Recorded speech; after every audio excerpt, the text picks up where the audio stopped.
Vous pensiez que les bodybuilders étaient une référence en termes de santé et de bien-être?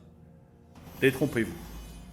Entre prise de stéroïdes, de drogue et accès de violence, je vous prépare un top 10 des bodybuilders qui ont le plus mal fini. Je suis vraiment choqué par l'histoire du numéro 2. Salut les tortues et bienvenue dans cette nouvelle vidéo de Top Tortue. Comme toujours, n'oubliez pas de mettre un pouce vers le haut, de commenter et de partager cette vidéo, ça aide la chaîne à se faire connaître. N'oubliez pas également de vous abonner et de cliquer sur la cloche pour être prévenu lorsque nous sortons une nouvelle vidéo. Numéro 10, Andreas Münzer. Ce bodybuilder est certainement un de ceux qui a le plus mal fini.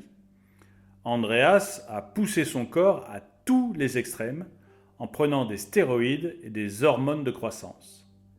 Il poussa si loin son corps que celui-ci lâcha. Il mourra d'une hémorragie abdominale alors que son foie était couvert de tumeurs.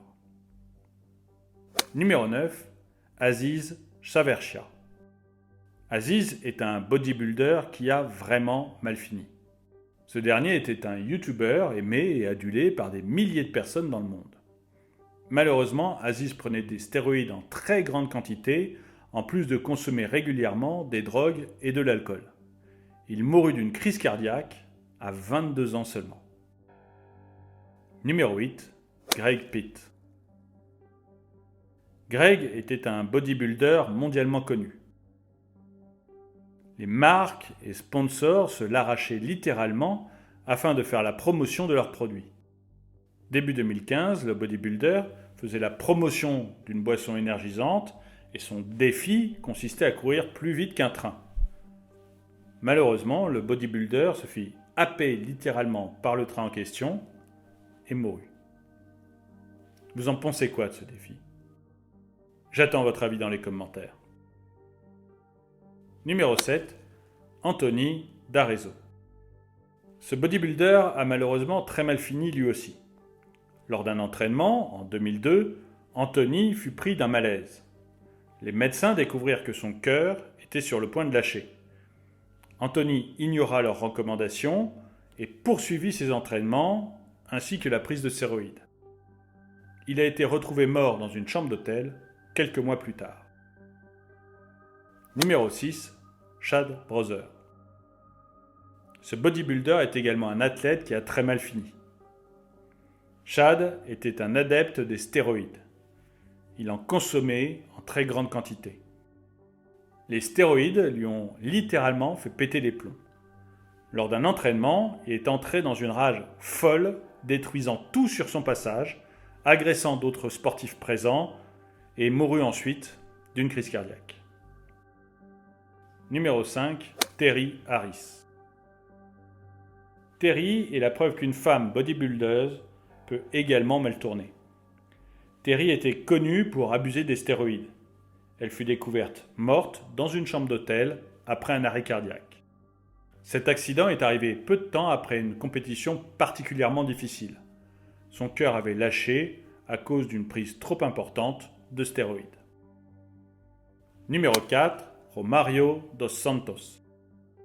Le rêve de Romario était de ressembler à Hulk. Le bodybuilder s'injectait même une substance illégale afin de faire gonfler sa peau. Cette substance lui a littéralement rongé les muscles. Les médecins lui ont dit que s'il continuait comme ça, ils devraient lui amputer les 2 bras. Heureusement, Romario a choisi la voie de la sagesse. Numéro 3, Dean Wambe. Ce bodybuilder et père de famille mourut à 39 ans à cause de sa passion pour le fitness. En effet, Dean avait l'habitude de prendre des stéroïdes ainsi que de consommer près de 10 000 calories par jour. Il buvait également des boissons énergisantes en très grande quantité. Ces mauvaises habitudes de vie lui ont provoqué un cancer du foie qui l'a emporté très rapidement. Vous pensez pouvoir avaler 10 000 calories par jour, vous? Dites-le moi dans les commentaires. Numéro 2, Gordon Kimbos. Gordon est également un bodybuilder qui a très mal fini. Comme beaucoup de bodybuilders, Gordon prenait des stéroïdes. Cette substance est connue pour créer des émotions incontrôlables. Gordon s'est donc retrouvé à poignarder à mort sa petite amie alors qu'elle voulait le quitter. Il écopa de 27 années de prison ferme pour ce meurtre de sang-froid. Numéro 1, Nasser El Sombati. Nasser était un bodybuilder engagé contre la prise de stéroïdes. Cela n'empêchait pas l'athlète d'en prendre régulièrement, ce qui finit par détruire son corps. La masse de muscles qui était devenue son corps a littéralement épuisé son cœur et ses organes vitaux. Il est mort à 47 ans à cause de la prise de stéroïdes. Merci d'avoir regardé cette vidéo. N'oubliez pas de cliquer sur le lien dans la description pour avoir un mois d'Amazon Prime Video gratuit. Partagez la vidéo, laissez-moi un commentaire, abonnez-vous, cliquez sur la cloche pour être prévenu lorsque nous sortons une nouvelle vidéo. Et je vous dis à très bientôt.